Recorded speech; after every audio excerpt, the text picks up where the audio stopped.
90.8 megahertz पर हम हैं पेहुआ की आवाज FM भारती। और अब आप सुनेंगे डॉक्टर अंकल की कहानियाँ। FM भारती। मुझे यकीन है कि आपने पिछला भाग बड़े ध्यान से सुना होगा और अभी आप सुने इस कहानी का दूसरा भाग। उभय भारती को उन्होंने जज इसलिए चूज किया शंकराचार्य ने। She was also a very विदूषक लेडी।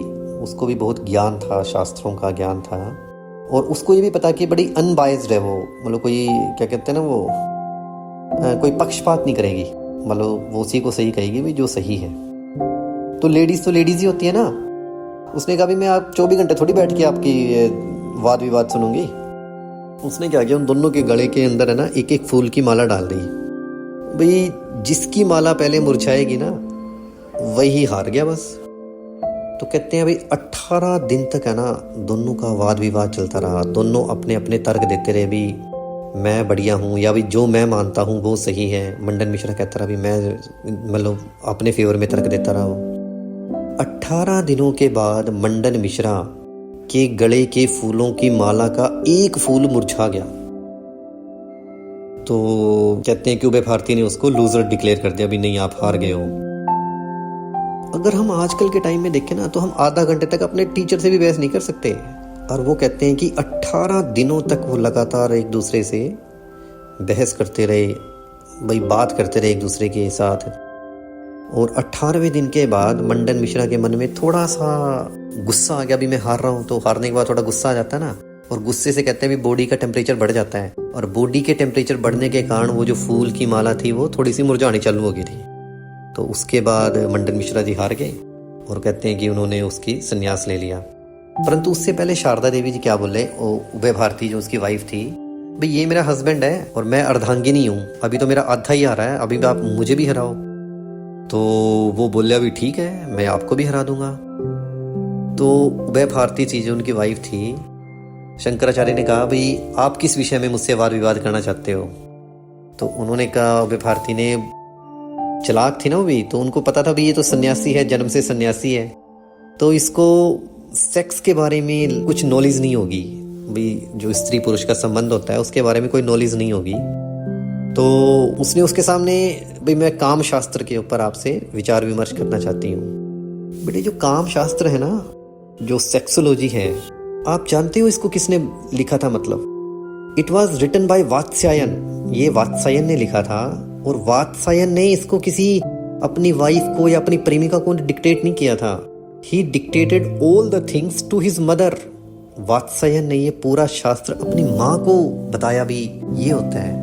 कितनी पवित्रता थी यार उन लोगों के मन में, भी किसको क्या बात कहनी है, सिर्फ भावना शुद्ध होनी चाहिए थी।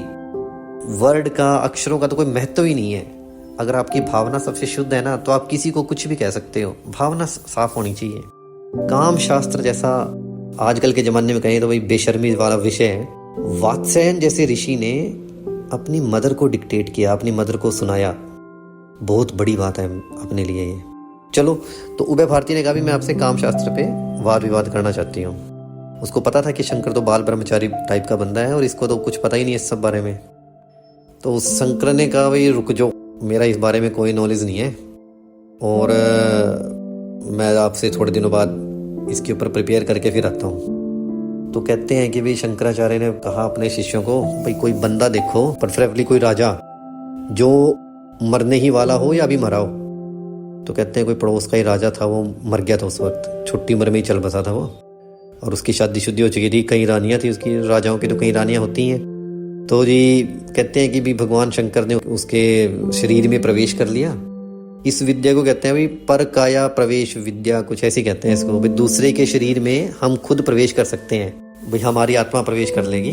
और अपने शिष्यों को बोल दिया भाई मैं इस गुफा में लिटा हुआ हूँ और मेरे शरीर पे रोज ये लेप वगैरह लगाते रहना भाई, ताकि मेरा कीड़े मकोड़े ना खाएं इस शरीर को। और मैं थोड़ी देर बाद, थोड़े दिनों के बाद जब मैं सब कुछ सीख जाऊंगा तब मैं वापिस आऊंगा और फिर से अब मैं जीवित हो जाऊंगा। तो राजा के शरीर के अंदर शंकर की आत्मा ने प्रवेश कर लिया। तो सारे खुश हो गए भाई राजा जीवित हो गया, राजा जीवित हो गया, पूरा फिर से जीवित हो गया। तो अब शंकर का तो एक ही मकसद था कि उसको तो उस जो काम शास्त्र था उसकी मतलब नॉलेज लेनी थी, उसका ज्ञान लेना था। तो जो उस राजा की रानियां थी वो उससे बड़े ही प्रश्न पूछता था, भाई क्या चीज़ क्या होती है, क्या चीज़ क्या होती है। उसकी डिटेल में हमें नहीं जाना चाहिए, परंतु जो भी प्रश्न थे भाई उससे रिलेटेड, तो शंकर जी उससे पूछ रहे थे। और उनको लगता था कि भाई ये एक्चुअल में ये राजा पूछ रहा है, पर एक्चुअल में तो शंकर था ना, वो उसकी आत्मा उस राजा में प्रवेश कर गई थी। तो उनमें से एक रानी को शक हुआ, भाई यह क्या यार, ये तो मतलब राजे के लिए तो कोई बड़ी बात ही नहीं है, ये तो कोई राजा नहीं है, वैसे भी मर के जीवित हो गया, तो कुछ ना कुछ चक्कर है, मतलब उसको शक हुआ इस बात पे। तो उसने अपने मंत्री से डिस्कस किया। तो मंत्री ने किसी ऋषि से या किसी गुरु से पूछा, तो उसने कहा भाई इसका मतलब यह है कि इस राजा के अंदर कोई दूसरा सिद्ध पुरुष की आत्मा प्रवेश कर गई है, और अगर हम उस सिद्ध पुरुष का शरीर जला देना तो फिर ये आत्मा इस शरीर को छोड़ ही नहीं सकती, फिर अपना राजा परमानेंटली जीवित रहेगा और बहुत अच्छा बन के रहेगा ये। तो कहते हैं कि भाई वो शंकर का शरीर ढूंढने लगे। तो बाई चांस ये 30 दिन का टाइम था, तो 29वें दिन ही शंकर जी ने भाई सारा कुछ ज्ञान लेके और फिर वो शरीर छोड़ दिया। तो राजा मर गया और अपने शरीर में आके प्रवेश कर लिया और वो खुद जीवित हो गए। और कहते हैं कि उसके बाद उन्होंने उभय भारती को हरा दिया। तो उसके बाद मंडन मिश्रा फुल्ली हार गए और वो उनके शंकर के चेले बन गए। तो उसके बाद एक छोटी सी कथाएं आती हैं। भाई शंकराचार्य ने ना एक बारी गंगा जी के किनारे जा रहे थे वो वाराणसी में ही, तो देखा कि दूर है ना एक लड़का कपड़े धो रहा था, कोई बात नहीं। शंकराचार्य ने उसको बुलाया। कहते हैं वो जैसी आया ना उसके सामने, बीच में गंगा नदी थी। कहते हैं शंकराचार्य के बुलाने में इतना वेग था, इतनी उत्कंठा थी, और उस लड़के में भी शंकराचार्य से मिलने की इतनी प्रबल इच्छा थी भी, जैसे पता नहीं किसने बुला लिया। वो गंगा नदी के ऊपर ही दौड़ पड़ा, और जहां जहां पे उसके पैर पड़े ना, गंगा नदी के ऊपर जहां जहां उसके पैर पड़े, तो गुरु की कृपा से या भगवत की कृपा से, भगवान की कृपा से उसके पैरों के नीचे कमल के फूल खिलते गए, ताकि वो भी गंगा जी में डूबे ना, उनके ऊपर गंगा जी के ऊपर दौड़ता हुआ आ गया वो। उसका नाम बाद में पद्मपाद पड़ा। ऐसे ही जो पहले मंडन मिश्रा का नाम सुरेश्वराचार्य और उभय भारती का नाम शारदा माता पड़ा है। ऐसे ही उनके जो शंकराचार्य के एक शिष्य और हुए हैं, उसका नाम था हस्तामलक। कहते हैं कि वो जो शिष्य था वो बचपन में बड़ा ही गुमसुम सा था, रहता था भाई, किसी से बात बूत नहीं करनी, ना खेलना ना कूदना, मतलब गुमसुम सा ही बैठा रहता था। तो एक बार उसका बापू उसको लेके शंकराचार्य के पास आया, भाई देखना जी इसका कुछ कल्याण करो, ना तो स्कूल में जाता है, ना बच्चों से खेलता है, ना कूदता है, मैं इसका करूँ तो क्या करूँ। तो बाई चांस शंकर जी ने पूछ लिया, भाई तुम कौन हो। तो उसने कहा भी मैं ब्रह्म हूँ। उस वक्त के बच्चे ऐसे ही होते थे यार, मतलब आजकल के बच्चों की, शायद आजकल भी ऐसे बच्चे होते होंगे, हमें नहीं सुनते होंगे, पर उस वक्त के या तो कुछ ही बच्चे ऐसे थे, पर थे उस वक्त बच्चे ऐसे। तो शंकराचार्य ने उसको कहा भी ये हस्तामलक बनेगा, इसको मैं कौन हूँ ये ऐसे ही क्लियर है और ऐसे ही इसकी पकड़ में है जैसे भी हाथ के अंदर आंवला। तो हस्तामलक नाम के उनके शिष्य हुए हैं, वो भी बड़े फेमस हुए हैं, मतलब वेरी फेमस शिष्य हुए हैं उनके। ऐसे ही उनके समझ 5 शिष्य हो गए, 4। तो एक शंकराचार्य जी का शिष्य था गिरी कहते हैं कि उनके आश्रम में थोड़ा मूर्ख टाइप का शिष्य था भाई, उसको कोई खास विद्या आती नहीं थी, पर वो अपने गुरु का बड़ा ही पक्का भगत था, शंकराचार्य जी का भगत था। तो वही जैसे उनके पैर दबाना, सारे काम वही करता था। तो कहते हैं कि शंकराचार्य जी ने भी उनको है ना एक बार खुश होके, चल मैं तेरे को विद्या देता हूँ, ज्ञान देता हूँ। तो ऐसा ही कहा, और कहते हैं कि वो तोड़काचार्य के नाम से मशहूर हुए हैं। बेटे जो शंकराचार्य है ना, इन्होंने हिंदू धर्म के अंदर हम आजकल जो कुछ भी देखते हैं, जो भी हम पूजा करने का तरीका है, हमें हमारी जो संस्कृति की, जो मॉडर्न संस्कृति का जो आधार है ना, वो शंकराचार्य जी ने लिखा है, समझ लो भी हमें ऐसे पूजा करनी चाहिए, शिव जी को ऐसे पूजना चाहिए, कृष्ण भगवान की या राम जी की ऐसे पूजा करनी चाहिए, ये व्रत रखने चाहिए, समझ रहे हो, ऐसे ऐसे यज्ञ हवन होने चाहिए। ये सारा का जो मॉडर्न रूप जो हम आजकल हिंदुत्व में देख रहे हैं ना, ये शंकराचार्य जी की देन है। बहुत सारे ग्रंथ लिखे हैं उन्होंने, जैसे भज गोविंदम है, सौंदर्य लहरी है।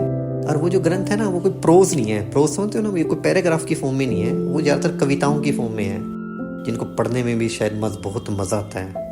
और इन्होंने 4 मतलब मठ हिंदू धर्म के अंदर, भारतवर्ष के अंदर स्थापित किए हैं। एक तो जैसे द्वारिका में द्वारिका मठ, और जगन्नाथपुरी उड़ीसा में है, वहाँ पे गोविंद मठ।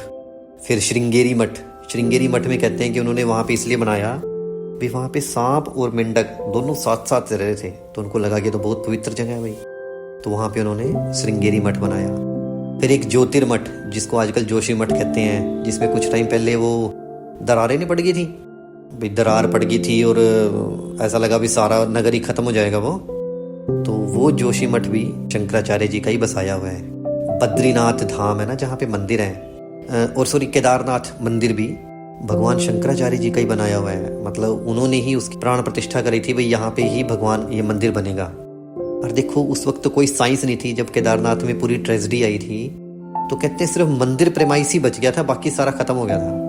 तो मंदिर को बिना किसी इंस्ट्रूमेंट के उन्होंने इतने साल पहले इतने टेक्निकली एक्यूरेट तरीके से वहाँ पे बनाया भी किसी भी प्रकार की कोई आपदा आ जाए, कोई अर्थक्वेक आ जाए, कोई सुनामी फ्लड आ जाए, तो फिर भी ये मंदिर को मिनिमम नुकसान होएगा। मतलब ऐसी तकड़ी उनकी मतलब साइंस थी, इतने दूरदृष्टा थे वो। और बाद में जाके उन्होंने बद्रीनाथ धाम में तपस्या करी और लगभग 30-32 साल की उम्र में ही उन्होंने अपना शरीर छोड़ दिया था। तो इतनी छोटी सी आयु में उन्होंने इतने बड़े बड़े काम किए ना, इतने बड़े बड़े काम किए हैं। हमें ना शंकराचार्य जी के बारे में और भी बहुत कुछ पढ़ना चाहिए, और भी बहुत कुछ, आपको सुन के मज़ा आएगा उसमें। उनकी जो संस्कृत के श्लोक हैं सारे के सारे ना, हम पता है कि जैसे हम कोई भी है ना, जैसे गीत लिखते हैं या कविता लिखते हैं या दोहा लिखते हैं, तो उसके लिए ना शब्दों का ज्ञान बहुत गूढ़ होना चाहिए। तो शंकराचार्य जी को संस्कृत का बहुत ही गूढ़ ज्ञान था, संस्कृत के अंदर उन्होंने गीत लिखे हैं बहुत ही अट्रैक्टिव। तो आपके लिए टास्क ये है कि आपने शंकराचार्य जी के संस्कृत के जो भजन हैं, निर्वाण षटकम है, सौंदर्य लहरी है, भज गोविंदम है, और उन्होंने भाष्य लिखे हैं उपनिषद के ऊपर, वेदों के ऊपर, अगर हो सके तो उनका एक ही श्लोक मेरे को भेजना है अपनी FM भारती की ऐप पर, ठीक है। थोड़ी सी लगता है कि शायद आपको हल्की सी बोरिंग लगे स्टोरी, पर हमें राइट चीज़ करनी चाहिए। मतलब बोरिंग और इंटरेस्टिंग बाद में देखना है, पहले वो चीज़ राइट होनी चाहिए। एक ऐसे ही कठोपनिषद में आता है, मैं आपको बाद में कभी स्टोरी सुनाऊंगा उसकी, भाई किसी भी काम को करने के 2 तरीके हैं, एक तो राइट, एक प्लीजेंट।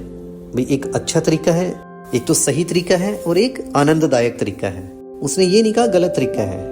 जैसे अभी सपोज हम कोई बंदा शराब पीता है, अगर उसको ये लगता है कि शराब पीना गलत है तो वो नहीं करेगा उसे, परंतु वो उसको इसलिए करता है क्योंकि उसको ऐसा करने में मजा आता है।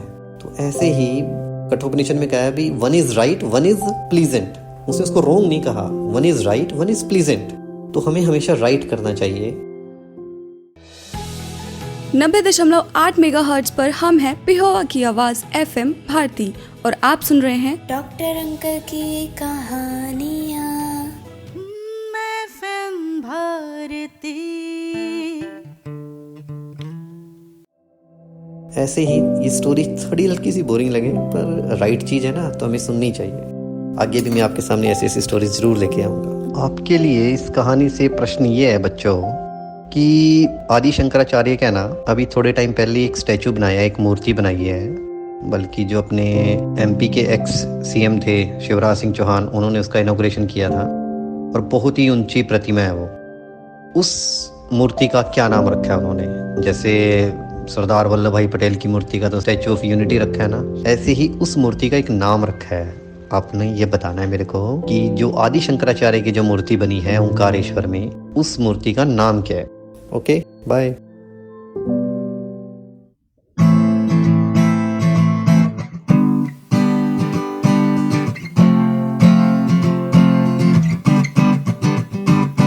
हर घर तक जाएगी, हर दिल को भाएगी आवाज जो FM भारती से आएगी।